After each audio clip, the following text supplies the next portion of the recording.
Bienvenidos, yo soy María Belén Aramburu y los acompaño con la noticia del día, que hoy es esta.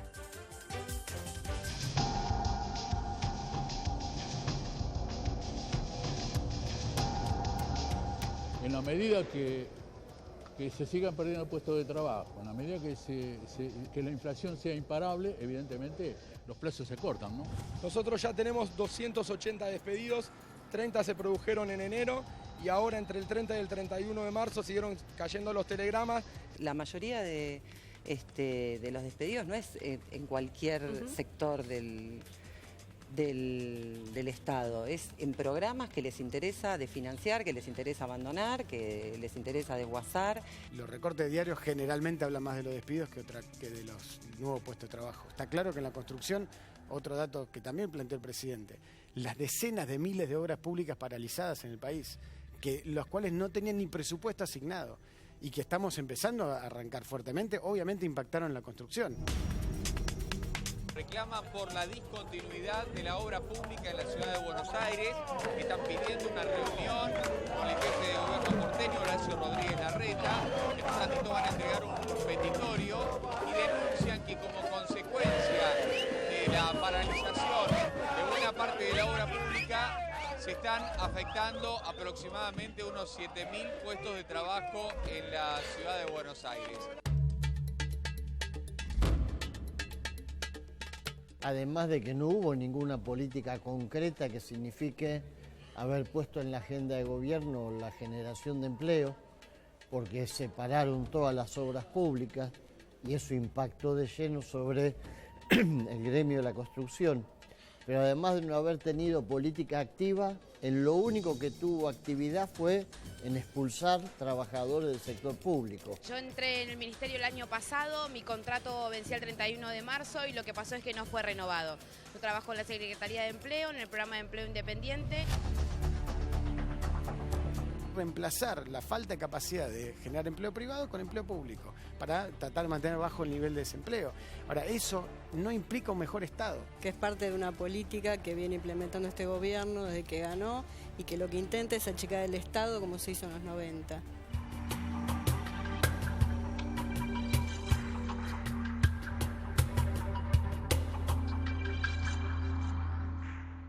Carlos Tomada, bienvenido, muchísimas gracias. ¿Cómo estás? Ex ministro de Trabajo de la Nación, ahora legislador por el Frente para la Victoria, en el ámbito del Poder Legislativo de la Ciudad de Buenos Aires. Entre la función ejecutiva y la parlamentaria hay mucha diferencia. Sí, ¿Le satisface este mucho. trabajo? No, bueno, sí. aprendiendo una forma diferente, con reglas diferentes, pero bueno, es una buena experiencia también. Bueno, aprovecho, ¿no es cierto?, que usted ha sido ministro de Trabajo de la Nación. Poníamos también el tema de los despidos, ¿no es cierto?, sobre el tapete y las expresiones de Marcos Peña como jefe de gabinete de la Nación en cuanto que, digamos, la cantidad de empleo que había en la administración pública de alguna manera era un disfraz por la falta de empleo en el sector privado, ¿no? Para hacer una traducción de lo que dijo llana, ¿no? ¿Usted cómo ve esto? Dos reflexiones. Sí. Por empezar, el empleo privado siguió creciendo. Se cansaron de decir que no se generaba empleo en la Argentina y en el último año, digamos, tomando de septiembre del 2014 al septiembre del 2015, se habían generado 172.000 puestos de trabajo. Estoy hablando de datos de registro, no de encuestas, sino de registro. Así que eso también, como tuvieron que cambiar los números que decían que no crecía la actividad económica, y resulta que ahora el INDEC de ellos da un crecimiento en el 2015 del 2,1%. Pero después hay otra cosa, ¿no? Este tema de la estigmatización del empleo público, sí, en todo sentido. Primero que cualquier dato que tomamos comparativo, la cantidad de empleo público en la Argentina es inferior a los niveles de empleo público incluso de los países desarrollados. El empleo privado en la Argentina en estos 12 años creció casi un 90% y el empleo público creció un 52%. Quiere decir que creció mucho más el empleo privado.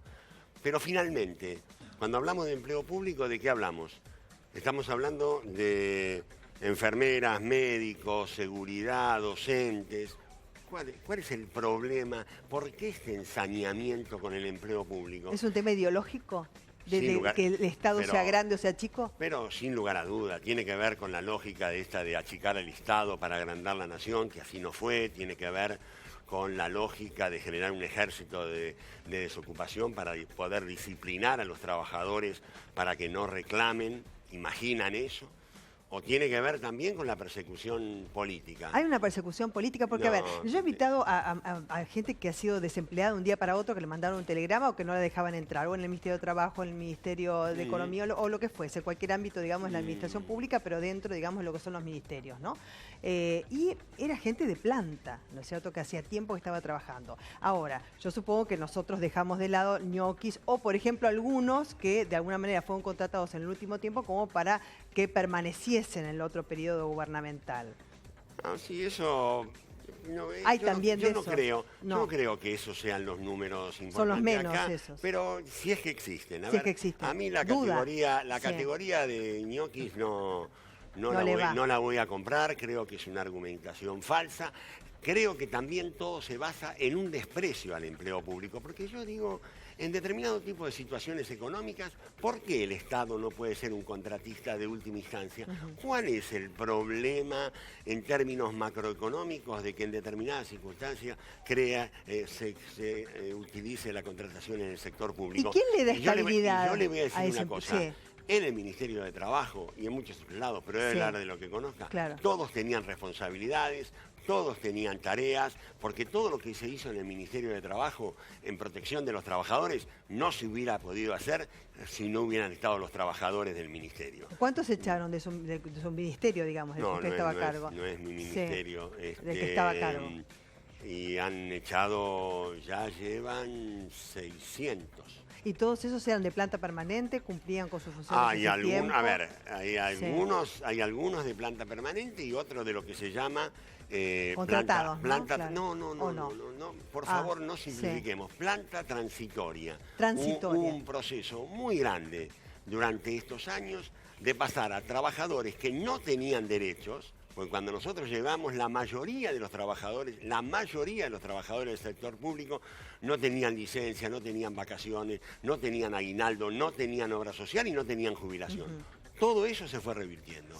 Todo eso pasaron a ser trabajadores de planta transitoria con derechos. No tenían, porque fue un proceso más lento, lo habíamos comenzado y podríamos haber sido más rápidos, pero no lo habíamos completado suficientemente, el traspaso de planta transitoria a planta permanente. Sí. Ahora, ¿no se debiese dar estabilidad al trabajador de la administración pública? ¿Y quién le garantiza esa estabilidad? Absolutamente, eso... Porque el que viene trabajando hace muchísimo tiempo y pasa un gobierno y pasa otro, pero bueno, es su trabajo, digamos, independientemente, digamos, del gobierno que esté. Yo creo en eso absolutamente, de hecho en el Ministerio de Trabajo, y están todos los registros y los datos disponibles, fue el ministerio que más generó traspasos a planta permanente.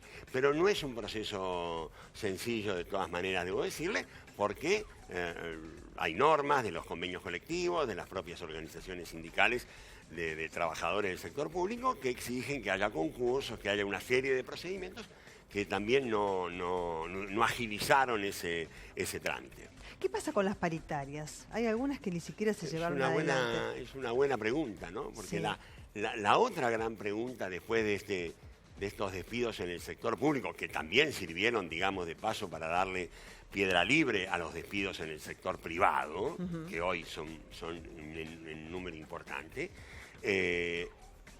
también está la cuestión de las paritarias, que es, ¿qué va a pasar con la capacidad adquisitiva del salario? Digo, porque con la negociación colectiva en estos años se mejoró y se mantuvo y se defendió la capacidad adquisitiva del salario. Ahora, medido con cualquier índice, en términos reales. Ahora ¿qué va a pasar? Porque llama mucho la atención. Hay muchas que no se fijaron. Casi no se habla. No se habla. En nuestro tiempo era desde el mes de febrero hasta, bueno, a esta altura ni hablemos. Y hoy directamente no se habla, por ahí aisladamente vemos algún sindicato que termina una negociación por 6 meses, otro que firma por 1 año, otro por 6 meses.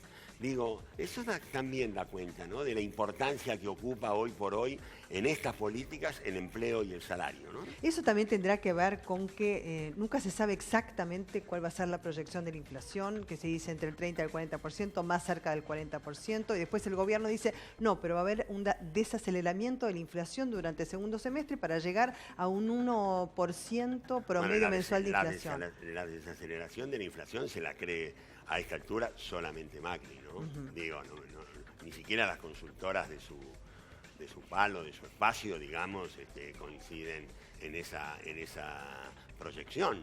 Yo creo que es probable que haya cierta incertidumbre en la negociación respecto del nivel que puede llegar a alcanzar la inflación en la medida que sigamos con esta sistemática política de tarifazo, de transferencia de ingresos desde el lado de los trabajadores al sector más poderoso de la economía. Digamos, en esos términos sí, es cierto, habrá incertidumbre, pero me parece que debería estar mucho más presente el tema ¿no? El tema de las tarifas, los ajustes, ¿cómo lo ve usted? ¿Cómo, digamos, ha impactado en el bolsillo de la gente, no? Simple, de una manera brutal en algunos casos, de una manera muy fuerte en otros, pero creo que el impacto mayor es el que está teniendo la pequeña empresa. Creo que en el sector donde inclusive va a terminar impactando en el empleo también, es el impacto de estos tarifazos en este sector, que siempre, sabemos, está en el límite, está con números justos, y este cambio brutal de las reglas de juego, este nuevo régimen, digamos, puesto en marcha, realmente los va a afectar mucho, ¿no? ¿Cuál ha sido la principal causa de la inflación que usted considera que ha tenido mayor impacto en el crecimiento de los precios? ¿Ha sido la devaluación, la especulación más allá de la devaluación que existió? Me parece que esas dos, puede haber otras, seguramente habrá otras, pero me parece que la devaluación, por un lado, y por otro lado, la remarcación, la especulación de siempre, porque digámoslo, ahora lo escucho al presidente de la Nación pidiendo que no remarquen y todo eso. De eso no hablaban en otro tiempo, decían que la inflación era culpa de las políticas, de las pésimas políticas públicas de nuestro gobierno. Ahora cuando llegan al gobierno parece que también a su propio sector, a los sectores de donde provienen, les tienen que reclamar un poco de responsabilidad. Se ve que entonces la inflación tiene que ver con una decisión de los sectores más concentrados de la economía en mover los precios. ¿Estuvo bien o estuvo mal el levantamiento del cepo cambiario? Yo no sé si el camino era el levantamiento del cepo cambiario. Creo que lo que se llama levantamiento del cepo cambiario es una pura y lisa devaluación que ha llegado a casi el 50% y que ellos ningunearon, festejaron, porque ahora se festejan determinados cambios de política. Da la casualidad que todas esas políticas son en contra de los sectores más vulnerables, de los sectores más humildes y de los trabajadores. Todas, y las festejan. Verlo a Prat Gay levantando los brazos y festejando como si fuera un partido de fútbol, la verdad que es penoso el tema del endeudamiento, ¿no? Digo, todos sabemos lo que eso va a significar para el futuro de los argentinos. ¿Qué va a significar? ¿Usted no ve que, por ejemplo, sea el ingreso al mercado financiero internacional, se abran las puertas del mundo y vengan las inversiones? Lo que ahora van a recibir lo van a destinar para pagarle a los fondos buitres y para gastos corrientes, declaraciones de ellos. O sea, usted dice que es deuda, contraer deuda para pagar deuda. Una parte para pagar deuda y otra parte para pagar gastos corrientes.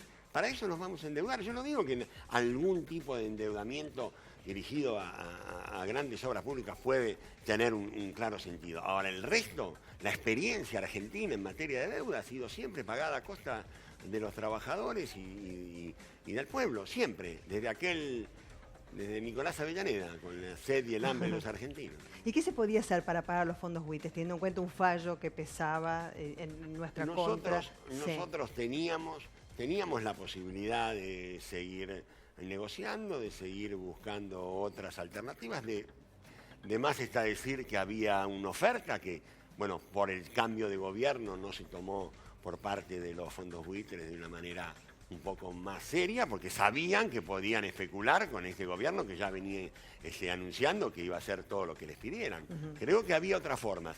No me voy a hacer el especialista, pero creo creo que desde la heterodoxia económica había otra forma de responder a este tema de los fondos buitres. Y ya que usted considera que en parte es contraer deuda para pagar deuda, ¿qué consecuencias puede tener sobre el ciudadano común y corriente esto? Bueno, va a ser otra más de las penurias que van a tener que afrontar los trabajadores, y espero que desde el Poder Legislativo, sin lugar a duda, y desde el propio movimiento obrero empiece a haber estas respuestas que necesariamente tiene que haber, y que de alguna manera también señaló la expresidenta el día de ayer, ¿no? ¿Y cómo sería ese movimiento, digamos, obrero manifestándose en las calles? Por ejemplo, ahora va a venir el Día del Trabajador el 1 de mayo, ya el 29 va a haber una movilización en la calle. ¿Usted se refiere a eso, que se estén expresando en la calle? Yo creo que desde todos los niveles. El movimiento obrero es, por supuesto, los dirigentes que están al frente de las 5 centrales, pero trasciende también a eso, y creo que hay una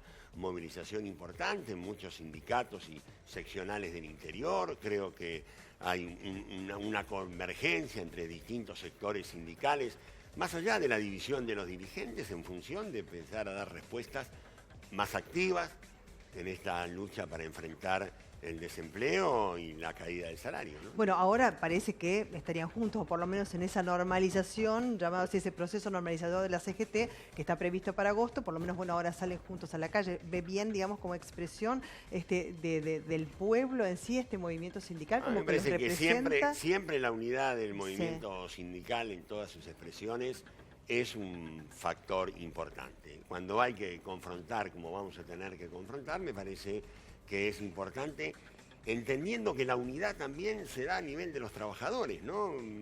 No hay una agenda diferente, no hay una agenda de unos y de otros. Tiene que haber una sola agenda, y creo que ahí se van a encontrar necesariamente todos los sectores. Claro, pero en el gobierno anterior sí. Unidad para la acción. Claro, en el gobierno anterior Caló sí estaba, digamos, se lo consideraba como de la CGT oficialista o más, digamos, cercana al gobierno, no Moyano Barrio Nuevo. Usted también ha vivido, digamos, como ministro. ¿Para qué le voy a contar, no es cierto? Bueno, pero... La arremetida de Moyano, cuando quería salir a la calle le paraba todo. Bueno, nunca paró todo. No es para cuando tanto. Paran, no es para tanto. Sí. Cuando paran los gremios de transporte, todos sabemos que es un factor importante, y esperemos, bueno, que esto también forme parte de la respuesta que se va a dar a estas políticas antipopulares. Hablando de la gente saliendo a la calle, fue bastante importante la convocatoria que ha tenido Cristina Fernández de Kirchner cuando llegó, tanto en su domicilio particular como en el Aeroparque Metropolitano, en los tribunales de Comodoro Pi. También hay como unas ganas de salir a la calle a expresarse por parte del Partido Justicialista o Frente para la Victoria, como lo quiera llamar, por esta escisión que hay ahora en el Congreso, ¿no?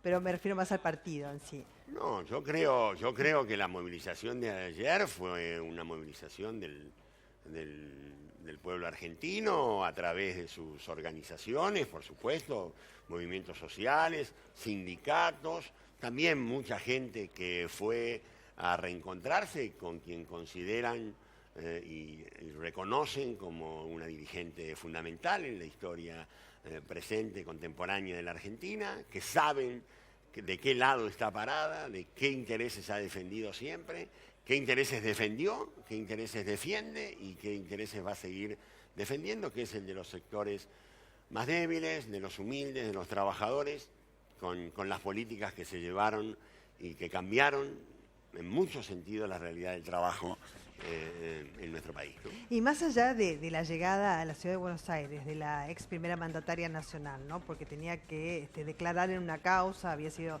sometida a declaración indagatoria, había sido citada para eso.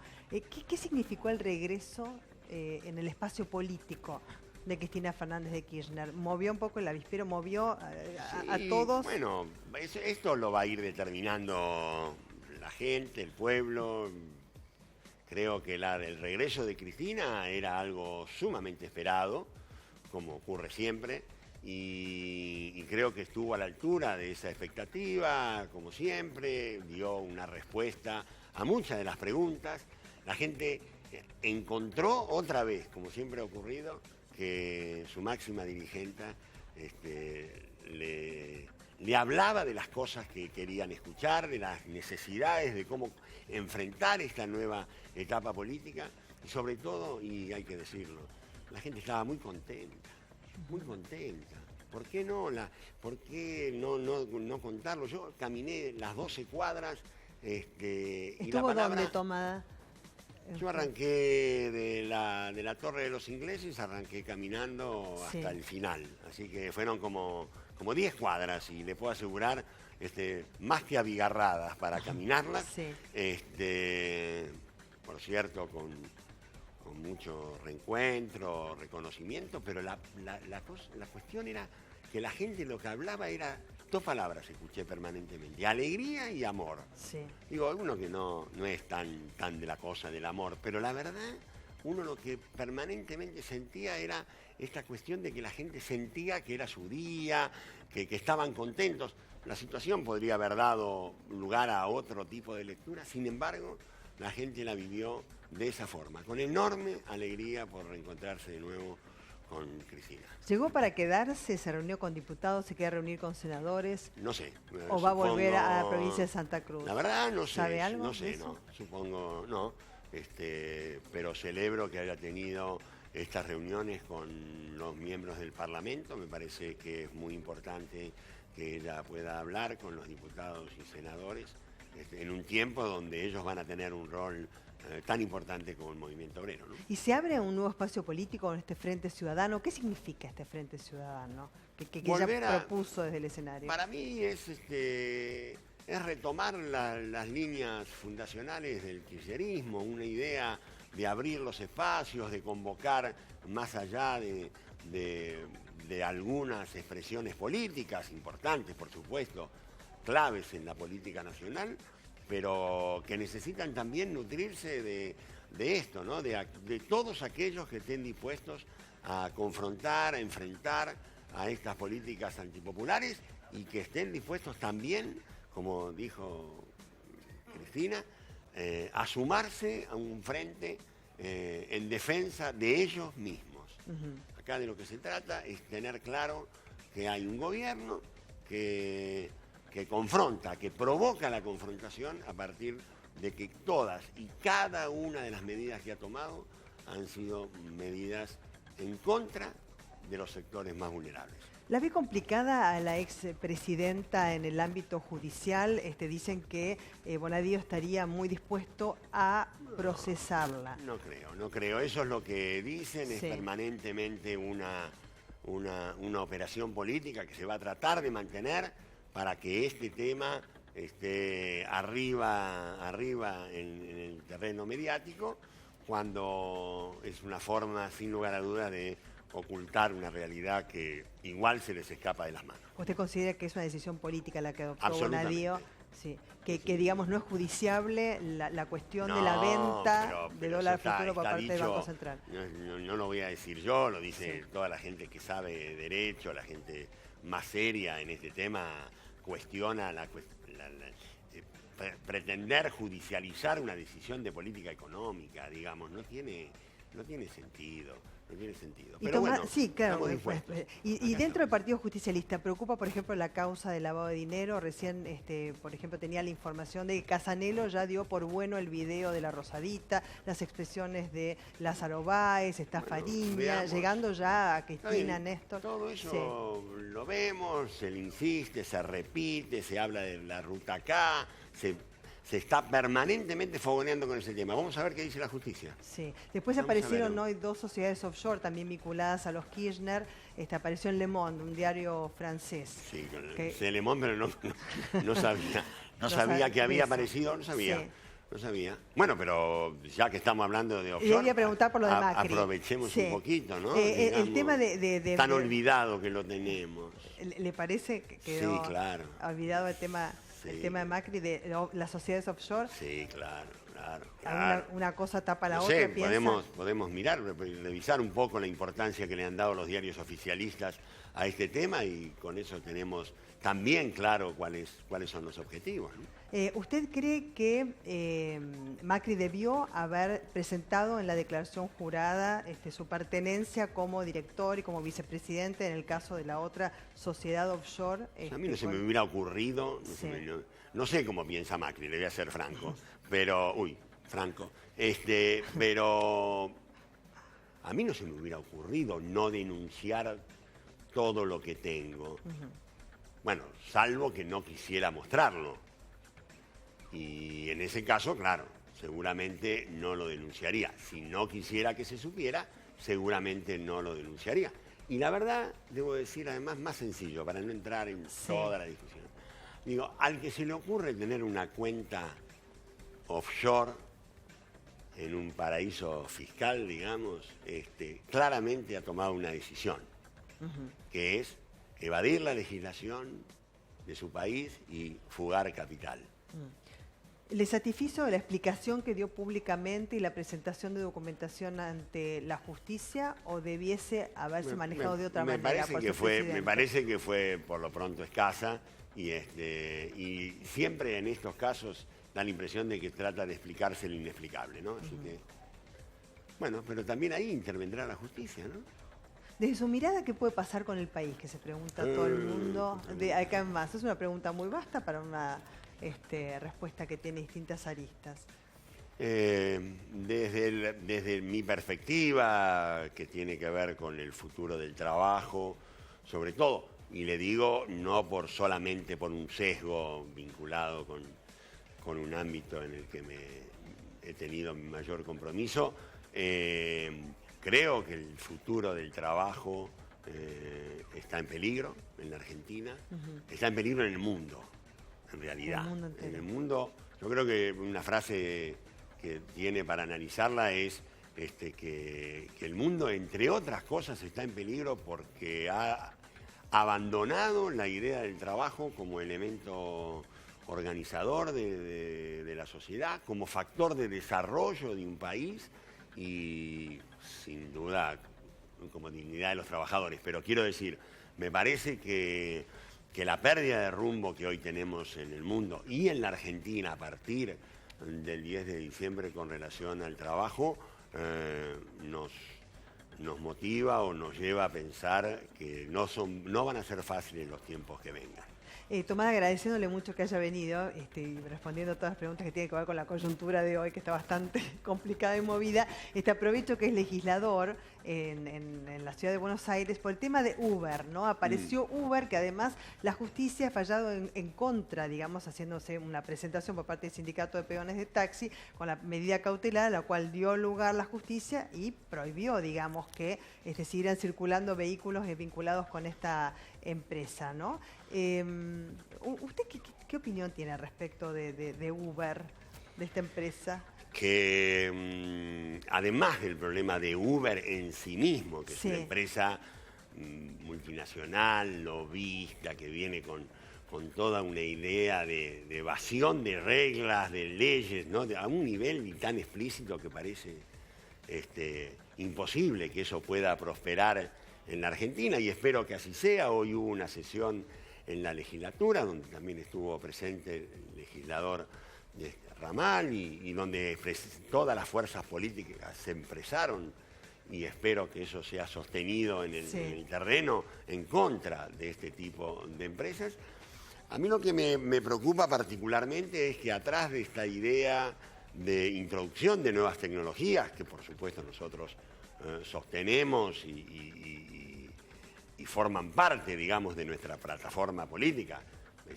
Por algo creamos el Ministerio de Ciencia y Tecnología y creemos en el tema de innovación, siempre y cuando sea socialmente útil y democráticamente distribuida lo que impacta esta innovación tecnológica, que no sea solamente una cuestión de mejora de la rentabilidad de las empresas.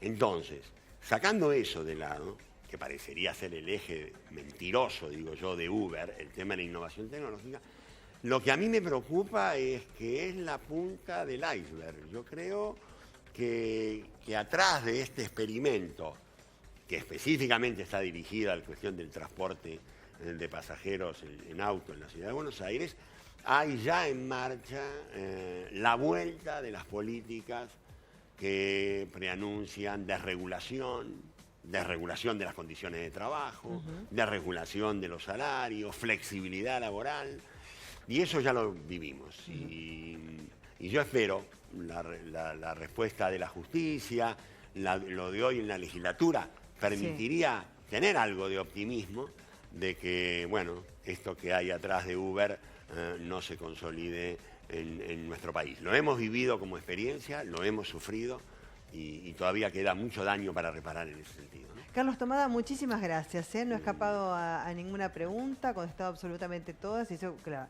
que es tan vasto, digamos, el panorama que vivimos hoy, que pasa desde la economía, el desempleo, la inflación, las sociedades offshore, absolutamente todo. Así que muy agradecida, muchas gracias, muy amable. Okay, gracias. Bueno, tenemos un debate.